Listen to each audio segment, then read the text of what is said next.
Hello students, आप सबका स्वागत है। आज हम बात करेंगे महिला सशक्तिकरण के ऊपर, जिसमें हमने कुल 7 संकेत बिंदु लिए हैं।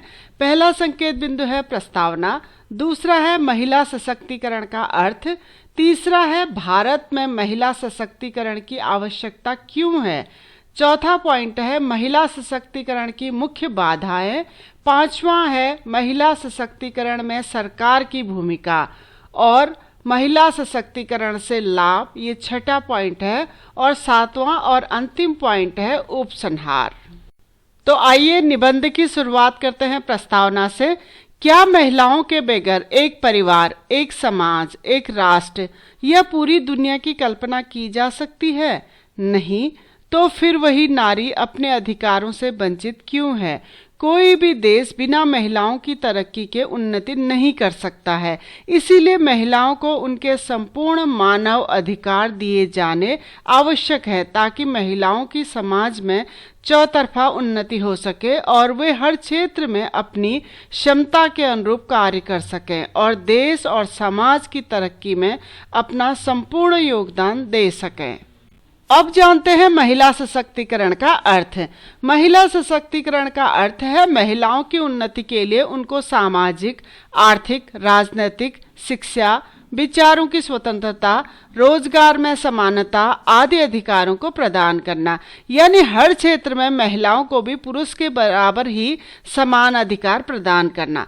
सरल शब्दों में कहें तो महिलाओं को उनके जीवन से जुड़े हर फैसले को लेने का अधिकार प्रदान करना, ताकि वे अपने जीवन से संबंधित सभी निर्णयों को स्वयं ले सकें, चाहे वह शिक्षा का अधिकार हो या रोजगार या फिर विचारों की अभिव्यक्ति का अधिकार या कोई भी अन्य अधिकार, क्योंकि इन अधिकारों का उपयोग किए बिना उसका जीवन स्तर व सामाजिक स्तर ऊंचा नहीं हो सकता है।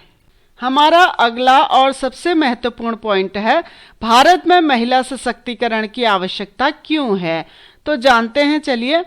अपना देश एक पुरुष प्रधान देश है, जहां पर पुरुषों को तो हर अधिकार प्राप्त है। पुरुष चाहे जो करें उसे समाज व परिवार की तरफ से कोई रोक टोक नहीं होती है। अगर वही काम कोई महिला करना चाहे तो सबसे पहले परिवार ही उसे कई सारे बंधनों में जकड़ देता है, फिर रही सही कसर समाज पूरी कर देता है। यूं समझ लीजिए जैसे सारी बंदिशें, सारे बंधन महिलाओं को ध्यान में रखकर ही बनाए गए हों।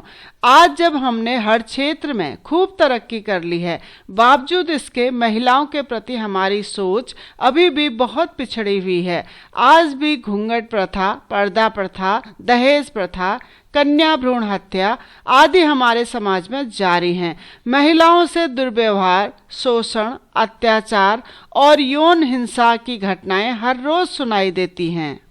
बेटियों के पैदा होते ही उनके साथ भेदभाव शुरू हो जाता है, जैसे खान पान, शिक्षा दीक्षा, पहनावा, रहन सहन आदि में। और भारत में सबसे बड़ी दुखद बात यह है कि यहाँ बेटियों को पैदा होने से पहले ही उन्हें गर्भ में मार दिया जाता है। इसीलिए भारत के कुछ राज्यों में लिंगानुपात असमानता की समस्या पैदा हो गई है। कुछ राज्यों में लड़कों के मुकाबले लड़कियों की संख्या काफ़ी कम हो गई है। शिक्षा के मामले में भी पुरुषों की तुलना में महिलाओं की शिक्षा दर काफ़ी कम है। भारत में कुल पुरुष शिक्षा दर 81.3% है, जबकि महिलाओं की शिक्षा दर महज 60% है। रोजगार के मामले में भी महिलाएं पुरुषों से बहुत पीछे हैं। महिलाओं को ऑफिस या वर्क प्लेस पर भी वेतन में असमानता और प्रत्यक्ष और अप्रत्यक्ष रूप से शोषण का सामना करना पड़ता है। मजदूर वर्ग की महिलाएं इसका ज्यादा शिकार होती हैं। हमारे समाज में महिलाओं को सिर्फ एक इंसान न समझकर एक वस्तु समझा जाता है, जिस पर हर कोई अपना अधिकार जमाने की फिराक में रहता है या फिर अपनी सारी ताकत उसे दबाने में लगा देता है। महिलाओं की सुरक्षा भी एक अहम मुद्दा है। महिलाएं घर से बाहर हमेशा अपनी सुरक्षा को लेकर चिंतित रहती हैं। इसीलिए आज भी हमारे देश में की महिलाओं को महिला सशक्तिकरण जैसे मुहिम की बहुत आवश्यकता है, ताकि उनको समाज में शिक्षा, रोजगार, आर्थिक स्वतंत्रता, समाज में सिर उठाकर जीने की स्वतंत्रता, विचारों की अभिव्यक्ति आदि का अधिकार मिल सके और वह समाज में सिर उठाकर आत्मनिर्भर होकर जी सकें और अपने सपनों को पूरा कर सकें। हमारा अगला पॉइंट है महिला सशक्तिकरण में सरकार की भूमिका। देर से ही सही, लेकिन चाहे वह केंद्र की सरकार हो या राज्य की सरकार, अब उनकी समझ में यह बात आ गई है कि बिना महिलाओं के सशक्तिकरण के या महिलाओं की भागीदारी के कोई भी देश, राज्य या समाज कभी भी उन्नति नहीं कर सकता है। इसीलिए केंद्र व राज्य की सरकारों ने बड़े स्तर पर महिला सशक्तिकरण से संबंधित कई योजनाओं की शुरुआत की है।